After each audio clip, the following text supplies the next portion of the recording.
Tignan natin kung ano yung pinadala sa atin. Oh, grabe. So meron tayong set ng vice clamp, tapos ito, puller, magneto puller.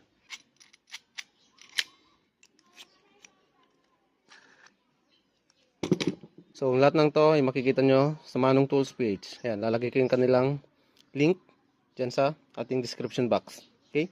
Pag pinisit na natin or lalak na natin, ayan o, napaka-smooth nito, itong mga rubber na to. Okay? So itong vice clamp na to, ayan, maganda to gamitin sa mga metalworks. Syempre ito, ayan, para sa mga mekaniko. Okay? So visit nyo na Manong Tools PH. Okay? Ride safe. Peace.